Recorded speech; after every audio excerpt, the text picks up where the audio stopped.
인물이 이 모세와 이 엘리야입니다. 예수님이 이 제자들과 함께 이 변화산에 갔을 때에 이 변화된 어떤 그런 모습을 보지요. 그때 봤던 인물이 누굽니까? 모세와 엘리야였습니다. 그러니 이스라엘 백성들의 그들의 역사 속에 이 모세와 엘리야가 했던 이 역사들, 그리고 그것을 감당해낸 이 두 사람은 아주 위대하게 여기고 있지요. 그런데 여러분, 우리가 생각할 때 그렇다면 모세와 엘리야라는 이 위대한 인물이 있었던 때가 이스라엘 역사의 가장 전성기였을 거다라고 생각할 수 있는데, 실제로 들여다보면 모세와 엘리야의 시대가 이스라엘에게 가장 위기의 순간이었습니다.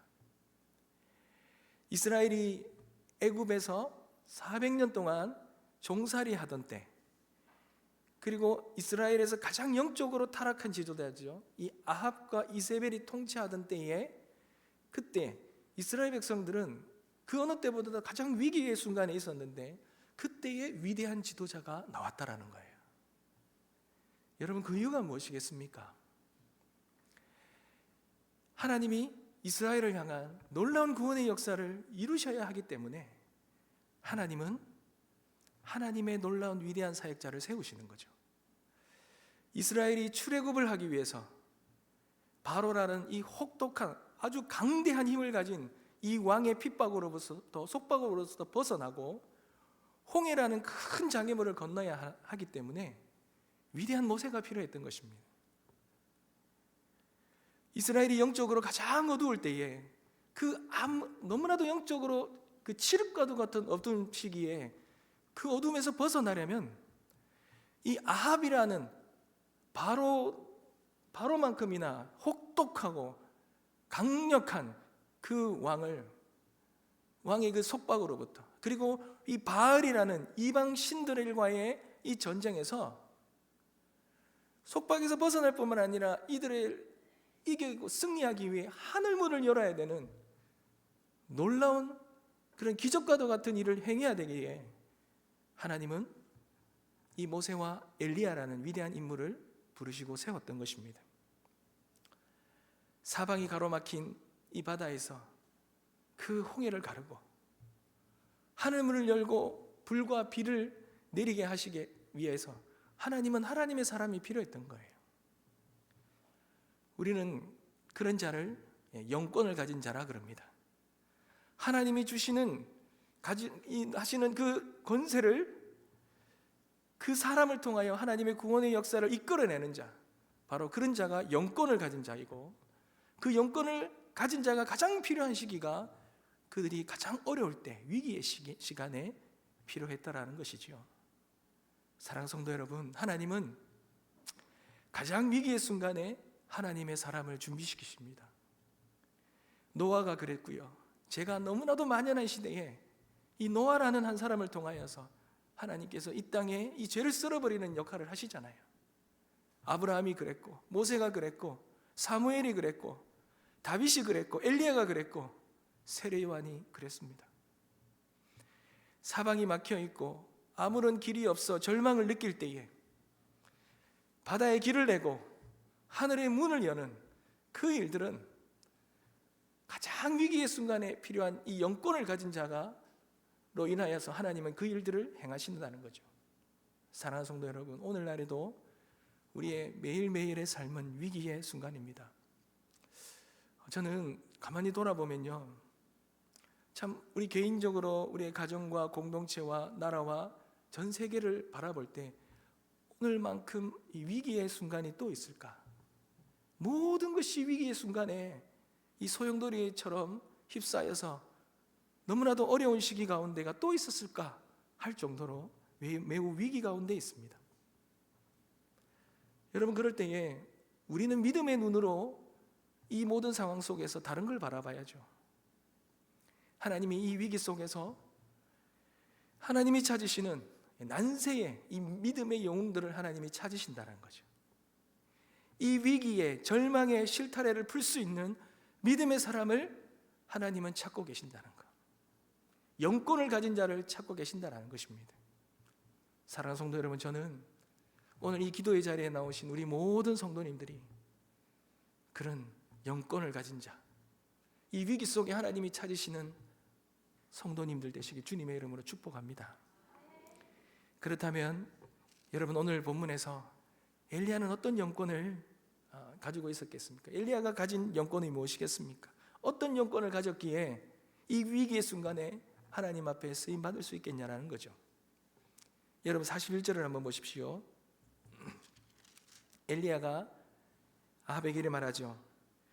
올라가서 먹고 마시소서, 큰 비 소리가 있나이다. 여러분, 지금 3년 6개월 동안 이 땅에 기근이 온 땅에 가득했습니다. 온 땅을 다 마르게 했습니다. 모든 골짜기와 시내와 강들이 다 말라버렸어요. 나무들이 타들어가고 땅에 버림받은 것처럼 쩍쩍 갈라져 버렸습니다. 가뭄으로 짐승이 죽어 여기저기 나들고 있었고요. 하늘에는 구름 한 점 없었습니다. 여러분, 정말 최악의 상황 아닙니까? 그런데 그런 상황 속에서 비가 올 것이라고 생각을 어떻게 하겠습니까? 그리고 비가 올 것이라고 누가 감히 말할 수 있겠습니까? 잘못하면요, 죽을 수 있는 거예요.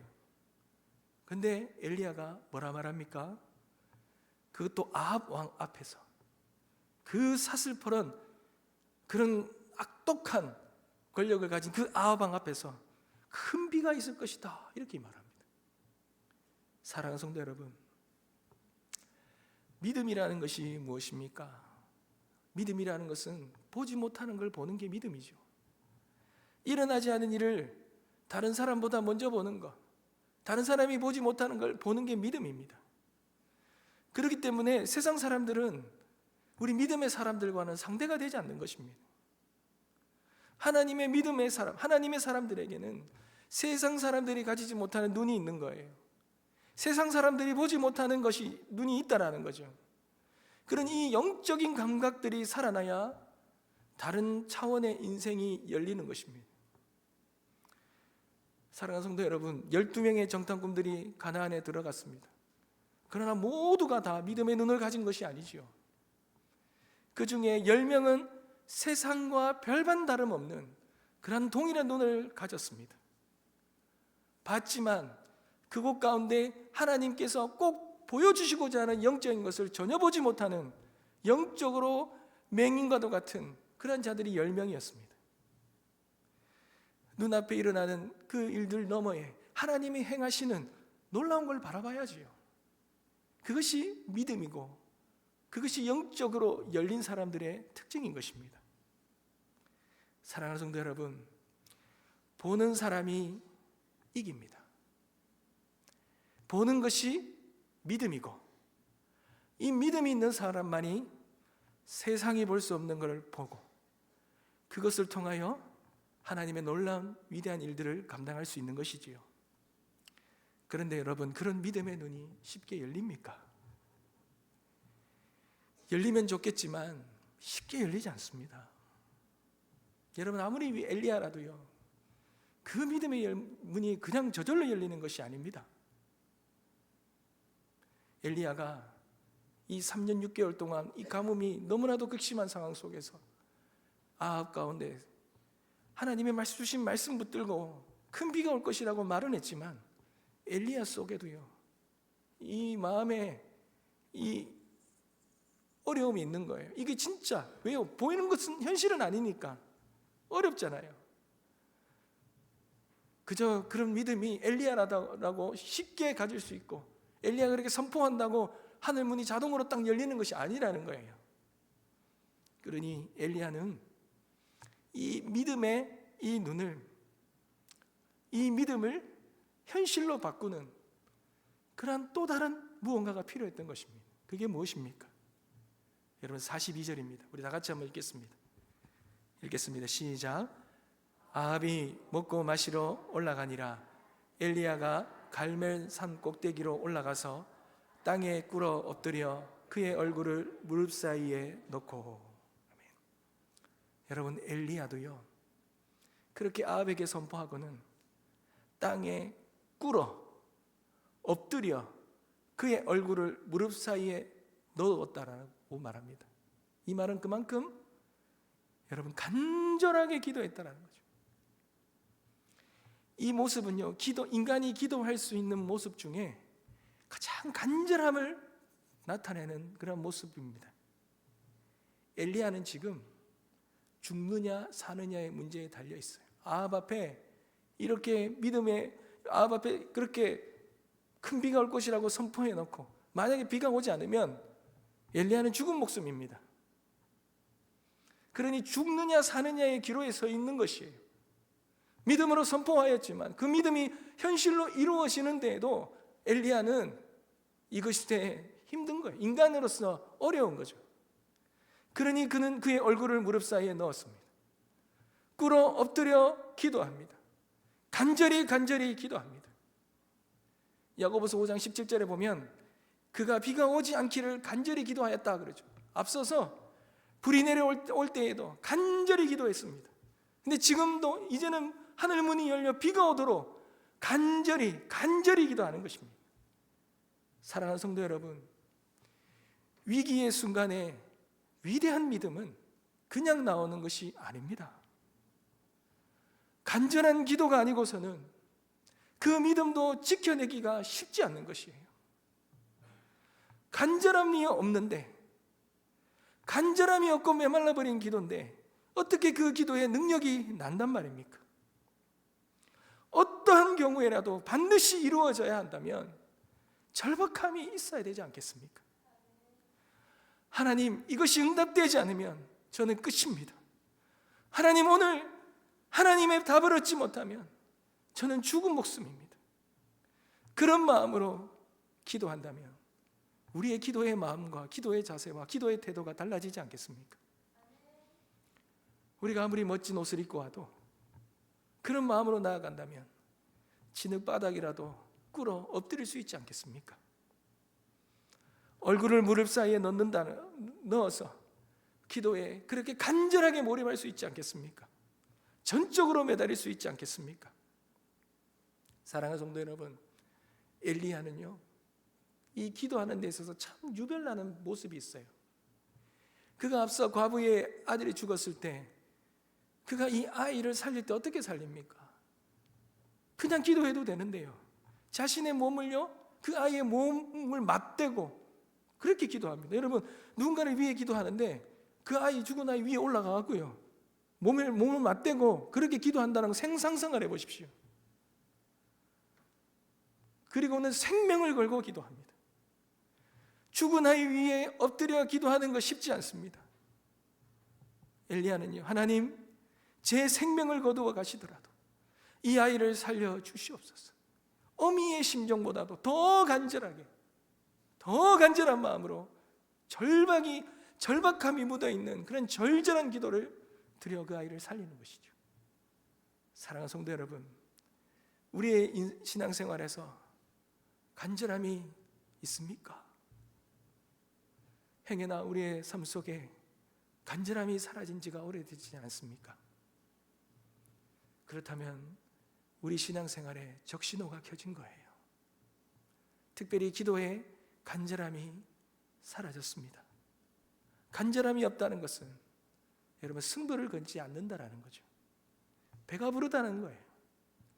하나님이 기도에 응답하지 않으면서도 대책을 세울 수 있다는 의미입니다.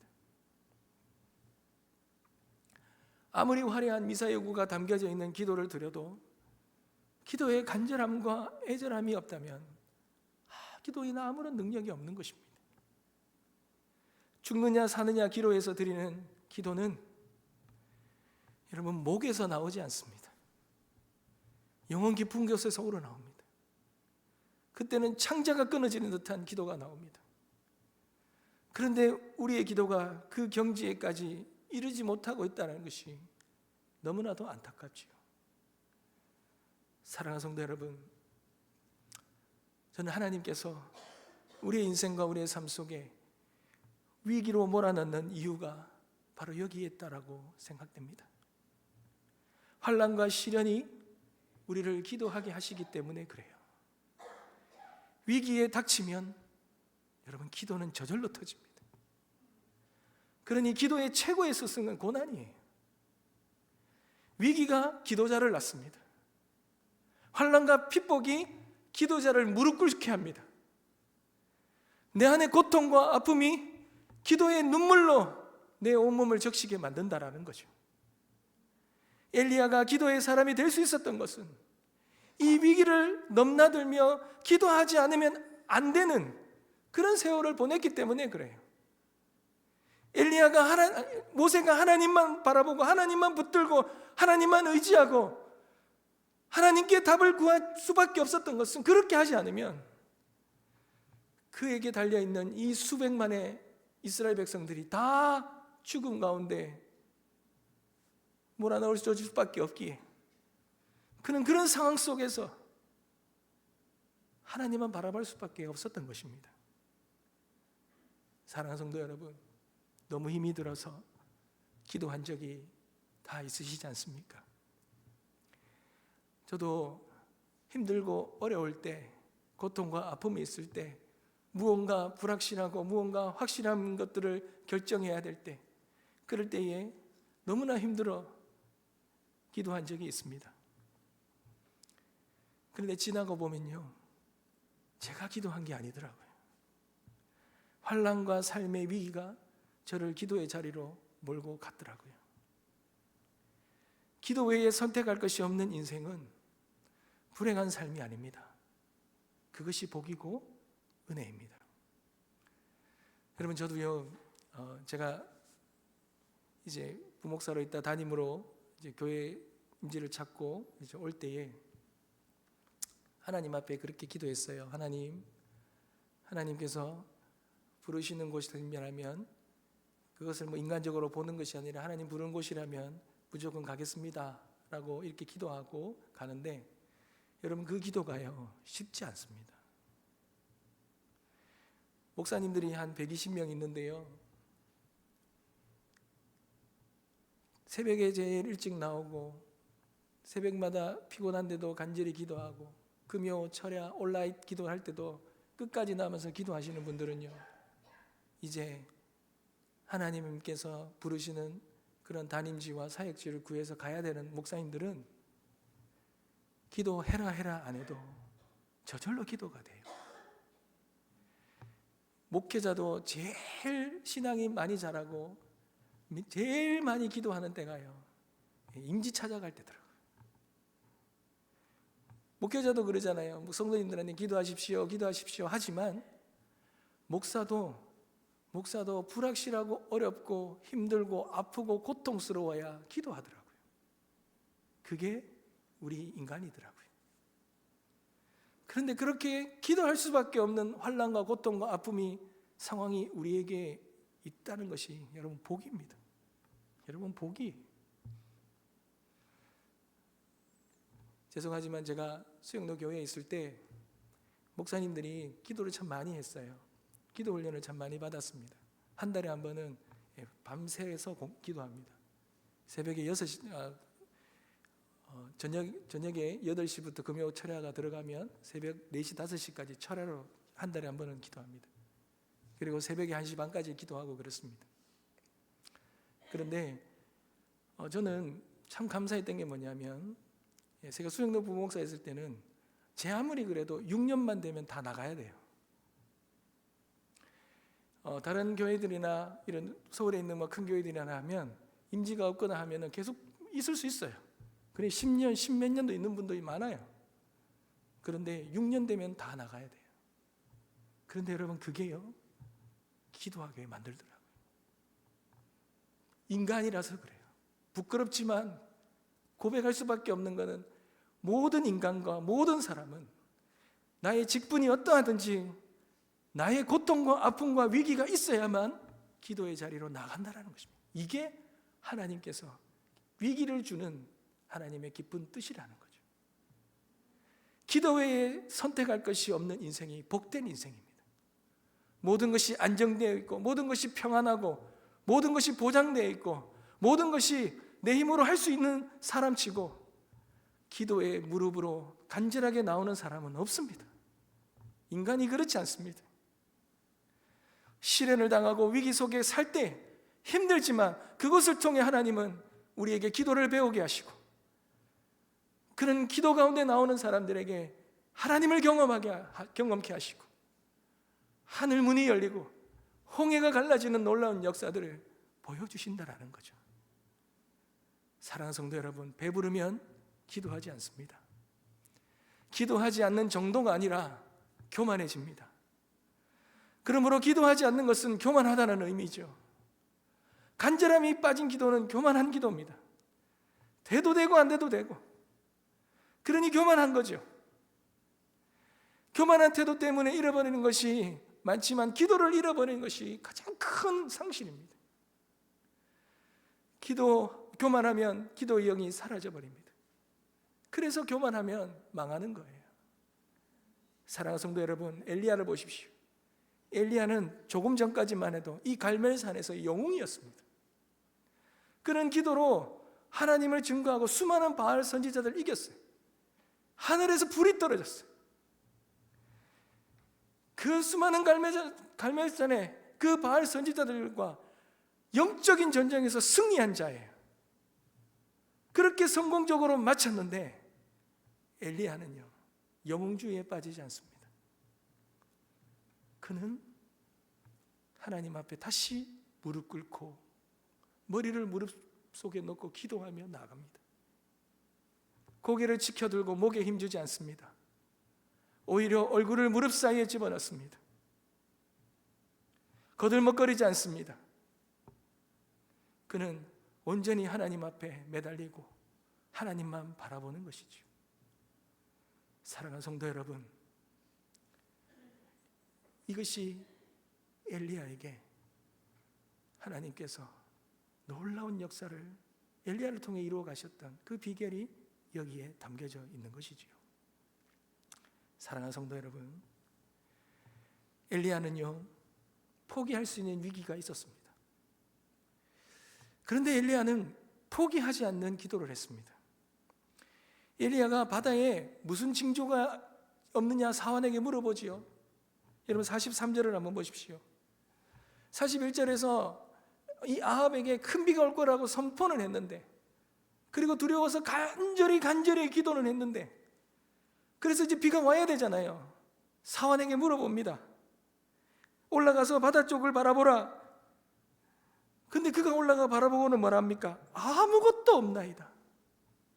아무것도 없다는 거예요. 근데 몇 번 했습니까? 7번입니다. 7번은 완전 수라는 거예요. 그러니까 이거는 아무리 말을 했는데요, 거의 기미가 안 보인다는 거죠. 그도 그렇지 않습니까? 3년 6개월 동안 기근으로 온 땅이 갈라지고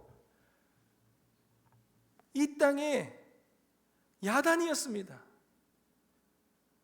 사람 손만한 구름이 보인다고 해서 그것도 해결이 되겠습니까? 거대한 구름 기둥에 휩싸여도 모자랄 판데 구름 하나 보이지 아니하고, 근데 7번 후에 겨우 하나 보이는 것이 손바닥만한 구름이 하나 보인다고 말합니다. 엘리야가 아무리 엘리야라도 여러분 이런 상황까지 되고 그렇다면 그의 기도가 약해지지 않겠습니까? 포기하고 싶지 않겠습니까? 그런데 엘리야는 포기하지 않습니다. 끝까지 그 기도의 자리를 지킵니다. 사랑하는 성도 여러분, 기도는 엉덩이로 하는 거예요. 무릎으로 하는 거예요. 인내심을 가지고 기도의 자리를 묵묵히 지켜야 하는 겁니다. 3년 6개월이라는 이 비가 내리지 않는 이 상황 속을 깨고 하늘 문을 열고 비가 내리는 것은, 그것을 가능케 하는 그 기도는 그저 뭔가 한 번에 뭔가 이벤트성으로 이루어지는 것이 아니라는 거예요. 언제 이루어질 줄 모르는, 언제 역사하실 줄 모르는 하나님의 손길을 기다리는 인내가 필요했던 것입니다. 그래서 기도하는 사람은 쉽게 포기하지 않습니다. 하나님이 언제 응답하실지 모르기 때문에 그래요. 기도 생활의 최고의 약점, 기도 생활의 최고의 실수는 기도를 포기하는 거예요. 하다가 포기하는 거예요. 여러분, 세상에 성공하는 사람들도 한번 물어보십시오. 성공하는 사람들은 어떻게 성공했냐면요, 위기가 다 있었어요. 그런데 그때마다요, 전부 다 버텼대요.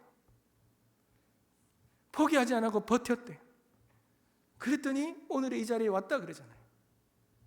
세상의 일도 그런데 하물며 영적인 일은 더하면 더하지 않겠습니까? 여러분, 기도를 내려놓으면 모든 것 다 끝이 납니다. 그럼 언제까지 기도해야 됩니까? 응답받을 때까지 기도해야 됩니다. 하나님께서 응답을 이루어 주실 때까지 기도해야 됩니다.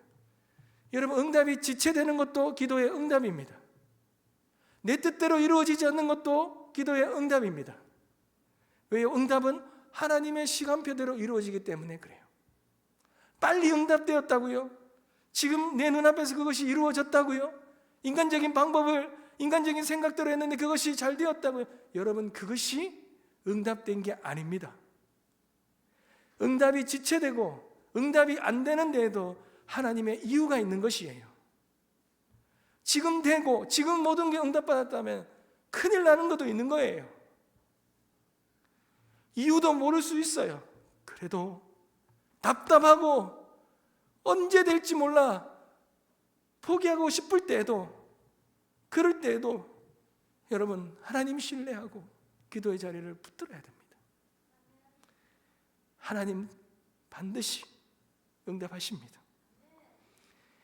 하나님이 지금은 지체할지 모르지만 이 지체가 하나님의 놀라운 기다림이라는 역사였구나. 하나님이 또 다른 일들을 행하시기 위해 나를 멈추게 하셨던 시간이었구나. 나의 이 조급함을 훈련시키고 이 믿음 있는 모든 역사를 그르칠까 봐 나를 훈련시키셨던 과정이었구나.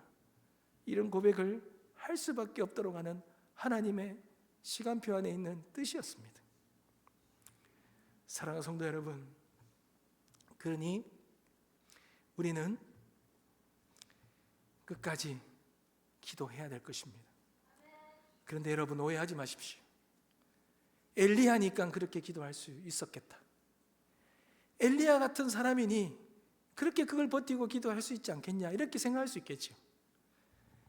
여러분, 야고보서 5장 17절과 18절에 야고보는 이렇게 고백합니다. 엘리야는 우리와 성정이 같은 사람이로되. 성정이 같다는 말은 무엇입니까? 우리와 똑같다라는 거예요. 우리와 똑같은 연약함이 있는, 힘들고 어렵고 기도에 응답이 안 되고 지체되고 하면 포기하고 싶고, 믿음은 가졌지만 그 믿음을 지켜내기가 너무나 어려운 그러한 연약한 인간이라는 거예요. 그런데 그런 엘리야가 비가 오지 않기를 간절히 기도한즉 3년 6개월 동안 땅에 비가 오지 아니하고 다시 기도하니 하늘이 비를 주고 땅이 열매를 맺었느니라. 사랑하는 성도 여러분, 야고보가 엘리야도 우리와 같은 성정이 같은 사람이다 라고 말한 이유가 무엇이겠습니까? 엘리야도 우리와 다를 바 없다라는 거예요. 엘리야도 연약한 존재라는 거예요. 엘리야가 특별해서 하늘문이 열린 것이 아니라는 거예요. 엘리야는 실제로 이 한 장만 넘어가면요, 19장에 가면 우울증에 걸리잖아요. 낙심해서 그렇게 한순간에 놀라운 역사를 이뤄낸 엘리야인데 우울증에 걸려 죽으려고 하는 자잖아요. 그런 연약한 자잖아요. 로뎀 나무 아래 누워서 하나님, 지금 내 생명을 거두어 주십시오 라고 이렇게 기도하는 자가 엘리야잖아요. 그러니 엘리야도 이런 존재인데 그가 이런 일들을 통하여서 하나님의 놀라운 역사를 이루어냈다는 것, 엘리야의 실력이 아니라는 것입니다. 엘리야의 실력이 아니라, 엘리야에는 비록 실력이 없지만 하나님께서 엘리야를 통해 일하셨다는 거예요. 하나님이 연약하고 부족하고 믿음 없는, 말도 어둔하고 뭔가 할 수 없는 그 80세 나이에 그 살인자였고 도망자였던 그 모세를 하나님이 쓰신 데에는 모세의 능력으로 쓰신 것이 아니라, 네 재주로, 네 지성으로, 네 혈기로 하는 것이 아니라 전적으로 하나님께서 그를 통하여 역사하셨던 하나님의 실력으로 그 일들을 행하셨던 것입니다. 그러니 하나님은 하나님 앞에 무릎 꿇는 자에게 하나님의 위대한 실력을, 위대한 능력을 그들에게 베풀어 주실 것입니다. 사랑하는 성도 여러분, 2025년 한 해가 우리에게 열렸습니다. 이 첫 엎드림의 이 기도회 가운데 저와 여러분이 나오셨습니다. 어떤 마음으로 나오셨습니까? 어떠한 기도의 제목을 붙들고 나오셨습니까? 그리고 하나님 앞에 어떻게 기도하고 나아가시길 원하십니까? 올 한 해에도 우리에게 예상되어지고 생각도 못하는 위기와 환난과 고난은 우리에게 앞으로 많은 어려움들이 다가올 것입니다. 그런데 그것이 우리의 인생을 비참하게 만들고 어렵게 만들고 힘들게 만들려는 것이 아닙니다. 그 모든 시간들이 하나님께서 우리를 기도의 사람으로 세우시기 위한 하나님의 놀랍고 깊은 뜻임을 믿으시기 바랍니다. 그리고 그 기도 가운데 하나님을 끝까지 붙드시길 바랍니다. 하나님의 놀라운 역사와 하나님의 놀라운 뜻이 그 기도 가운데 우리를 통하여 이루어내는 놀라운 은혜를 경험하시길 소망합니다. 앞길이 막혀 있고 사방이 막혀 있습니까? 홍해가 갈라지는 놀라운 역사를 경험하게 되실 것입니다. 하늘문이 활짝 열리고 하나님의 놀라운 역사를 여러분의 기도 가운데 응답되어지는 은혜가 있을 것입니다. 그러한 놀라운 하나님의 그 은혜를 이루는 자는 기도하는 자이니 올 한 해에도 여러분 끝까지 포기하지 아니하고 간절함을 가지고 주님 앞에 기도로 나아가 하나님이 찾으시는 기도의 사람이 되어지시고 하나님이 여러분들의 기도 가운데 이루어가시는 놀라운 역사를 다 경험하시는 저와 여러분 되시길 주님의 이름으로 축복합니다. 기도 말씀을 맺겠습니다. 사랑하는 성도 여러분,